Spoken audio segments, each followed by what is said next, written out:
What's up, guys? So I just broke a string on my 97 Ibanez JPM P. Just heard something fall over. I don't know what the fuck that was. So I just broke a string on my Ibanez JPM P2 1997. I was just checking out how the strings were rusty on them, and I was thinking I should probably change these fucking strings. But I was like, nah, I'm lazy. And then sure as shit, literally 5 seconds later, my my E string busted. I got the guitar in D standard, so. Pew.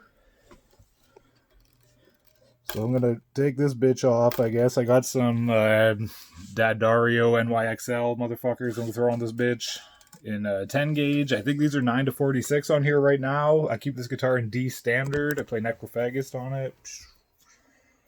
And whatever other D standard songs I need to play. So step number one, I'm gonna have to... I got some noiseless springs in this guitar. HD noiseless springs. I'm gonna take them out of this guitar. Then I'm going to put the brass trem block and the heavy-duty noiseless springs. I'm going to put them into this JPM because I got a problem where I like to soup the fuck out of the guitar. I like to swap out the tuners and the top lock nut and the bridge and the pickups, and then it's like a fucking $1,000 or $2,000 in the hole just on some bullshit. So this way, these guitars are like collectible, right? So I don't want to change it too much. But just doing the brass block and the heavy-duty noiseless springs will really improve the playability and the sound. Yeah, I got pasties here. Keep hearing someone falling over there. Phew. So we'll see. Yeah, we'll go. So you can see these are the FU tone heavy-duty noiseless springs I'm going to be taking out of the RGR. You can see this is all the way screwed in as far as it can go, and this is fucking cranked back. Whatever idiot set this thing up, me. I'm gonna have to fix that thing when I put the stock springs back in. I'll sort that all out. Because I wondered why this thing had like a tremolo in it, basically. It was fucking bow bow. It's like a rock. Alright.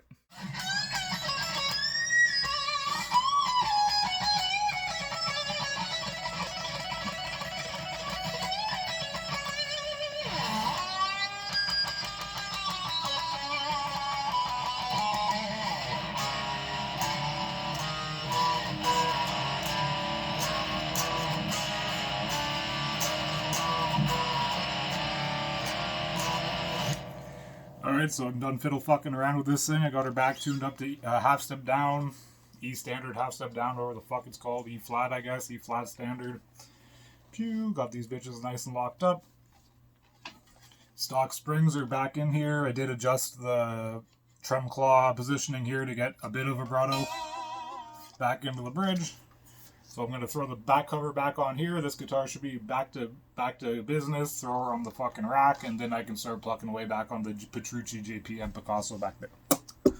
Get back, you don't know me like that. Get back, you don't know me. I've owned this guitar for probably over 10 years now, and I never knew it had a tremolo fucking thing in here.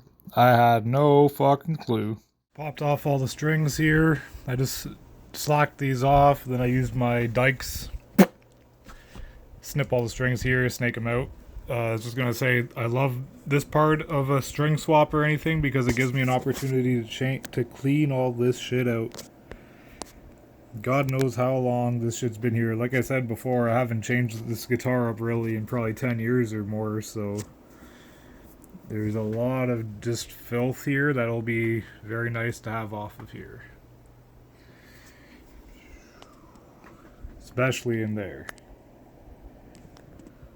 Also, while I have the strings off, I like to hit the wood surfaces with this old English oil this shit up. I'll leave the strings off for a day maybe, and I'll just apply it liberally on, and then I like to let the wood absorb it, so I like to just leave it on there for a little, and I might even reapply some.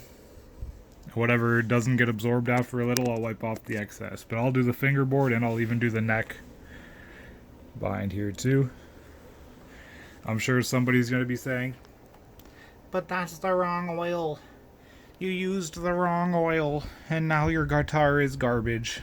And well, fuck off. So anyone who hasn't installed one of these FU tone big brass blocks before, They go right there. So what you have to do is take your bridge off, obviously, and then you're just going to remove these little screws here. The whole thing's going to come into a million pieces, so just kind of remember where the hell everything went. It's not too hard to put it back together. So we're going to have to take these off, and there's going to be 3 screws back there, and that's what actually holds this guy on. Where the hell is it?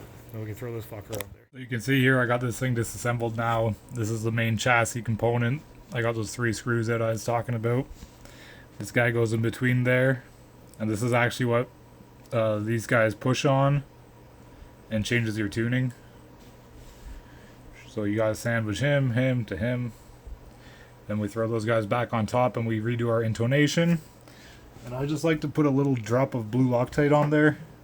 Hold on, I'm doing a reach around here.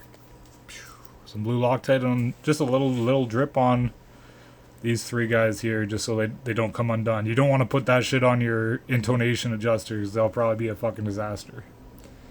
So I just scrubbed all this shit nice and squeaky clean. And now I'll go reassemble. Voila. The end result. You can see what I'm talking about with those little metal fucking adjuster things. And yo, make sure you keep these in the right order, because like this is a 20-year-old guitar or whatever, and it does have wear from where your palm plays on it, and if you mix that shit up, it's gonna look whack. And also I took a picture of it before I took it apart, and I put the intonation screws in the same position. You can see like in, out, out, in, out, out. That may or may not work for the new setup, but it's better to have a start off in the ballpark, I guess. Boom, let's throw this bitch back in. One more thing I just wanted to say quick is if you're fiddling around with your Floyds, make sure you tighten these things down while you don't have the strings in, so you don't lose these little blocks while you have the Floyd out, so they don't fall out. Bridge is installed. You can see the heavy duty springs, the FU tone block. I had to back that bitch out pretty far to get the trim set up level. The way these Ibanez trims work, there's that little block there. I don't know if you can see it. And you want to set it up so that that is flush with the body. You can see exactly right there. Perfectly flush. I'm going to leave the cover off back here just in case it needs some fine adjustments. But it is holding tune. It is in tune right now. So let's give her a little test run. Alright guys, I just setting up my intonation here. So I don't know if you all have seen this before, but I'm just adjusting the position of the saddle on the trem. So you want to play the note. It's going to be whatever note it is. On me it's a D, so I'm playing a D here. It should be a D, don't mind that it's not. Then you play the harmonic there, boop, on the 12th fret, and they should be the same. Which is more or less good. I was being a little afraid because I really bit myself in the ass with up here. Like, what the hell did I do? There's like no string up here, so I was afraid it was going to come flying off. So yeah, we should be in the money now.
Alright, my closing thoughts.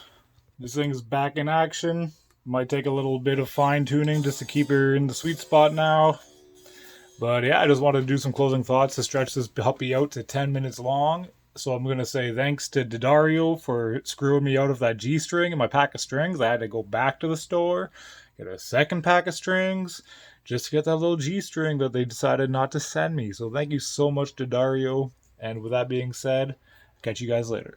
Catch you guys on the block. Peace.